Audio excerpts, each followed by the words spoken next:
When the threat of invasion was at Meridian during the Napoleonic Wars, Admiral Jarvis, Earl St. Vincent, is reputed to have said of the Grande Armée's plans, "I do not say they cannot come, I only say they cannot come by sea." He was able to say that because of what this wonderful place I'm standing in represents.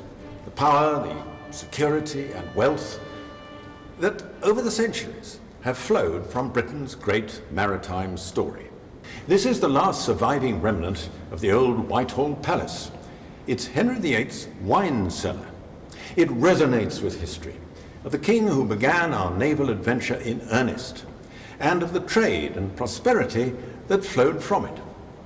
It survives thanks to the great-grandmother of our most distinguished guest tonight. Queen Mary herself intervened to ensure the cellar was saved during the renovation of the site in the 1930s. How then did we become the sea-blind nation that we are today? That is the question that these media awards set out to answer and to exorcise. The awards were instituted in memory of Desmond Whetter, the most distinguished naval correspondent of his generation. And this year, more than ever, history crowds in to remind us what seafaring has brought to our nation. We start with Henry because in him we see the founding father of the Royal Navy, on which our maritime success did and does chiefly depend. Henry VIII came to the throne as a young, enthusiastic prince. He was 17 years old, and he's also been very well set up by his father, Henry VII, who's very carefully marshalled resources so that he has the money to indulge his interests. He's also been a scholar. He's studied naval warfare and he's studied land warfare, so he brings the whole package with the determination to be different. He introduces gun ports in the ships.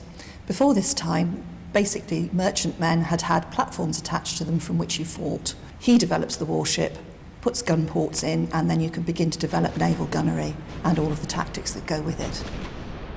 He introduces an administrative system to look after the Navy, which becomes the Admiralty, and this is incredibly important because it means somebody's looking out for the Navy and the development. It's based on the Office of the Ordnance, which is at the Tower of London, and equips his land and sea forces. Henry also mobilised the professional mariners of the nation by incorporating Trinity House, and therefore was able to provide an embryonic dockyard service to manage his ships when they weren't on campaign, and to provide pilots for them when they wished to navigate the very dangerous coastal waters of England and the Channel. So, exactly 500 years ago, the king who would begin our naval story came to the throne. And in this year, 2009, the milestones continue. 200 years ago, Charles Darwin was born, the idler who became one of the giants of world science. But that illustrious achievement might well have been stillborn had it not been for Britain's drive to hold and dominate the sea. Because, as we know, the real purpose of the voyage of the Beagle was to chart the unknown waters of the Southern Ocean. And Darwin's work had a touch of the afterthought about it, and a good deal of Commanding Officer Fitzroy's need for a companion. Some afterthought. While the voyage of the Beagle is best known for Charles Darwin's theory of evolution, what it changed first of all was the map of South America. The Hydrographic Office sent Fitzroy in the Beagle to improve the charts to make it possible for British ships to sail safely around Cape Horn and through the Straits of Magellan. This was of vital importance in the early 19th century, connecting the world up, a world dominated by British ships, British trade and British enterprise. Two more key anniversaries in this year of our Lord 2009. The 100th of the Fleet Air Arm, the first armed service of the air, and the centenary of the Port of London, the great maritime hub of empire and still vital to Britain. But in this very year of naval anniversaries, the threat to our maritime standing is plain.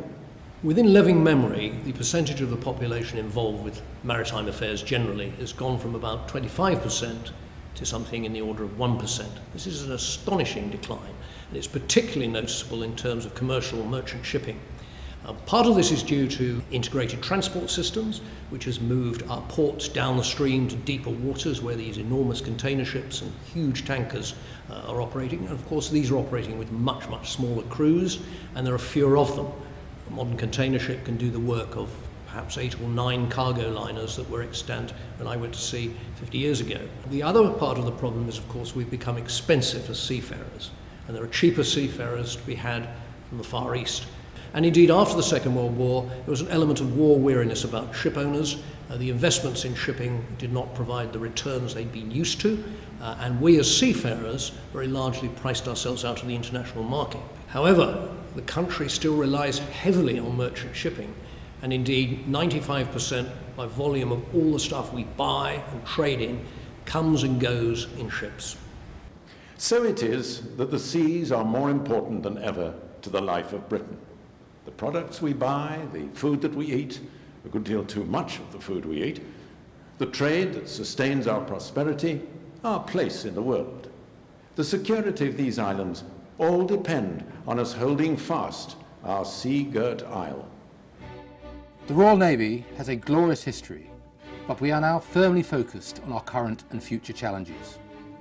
Afghanistan is the main effort for our forces. It is an effort that the Royal Navy is deeply engaged in, with naval aircrew, medics, engineers and logisticians, as well as our Royal Marines. But it is not the only effort. There is another story just as important about this island nation's dependence on the sea. There is a vital need to protect the sea lanes and high seas freedoms on which our trade, energy and way of life depend, and through global presence help prevent conflict. As a consequence, the Royal Navy is deployed globally, conducting operations on land, sea and in the air in their wider contribution to the security and defence of the United Kingdom. That is a story worth telling, and the media can tell it well.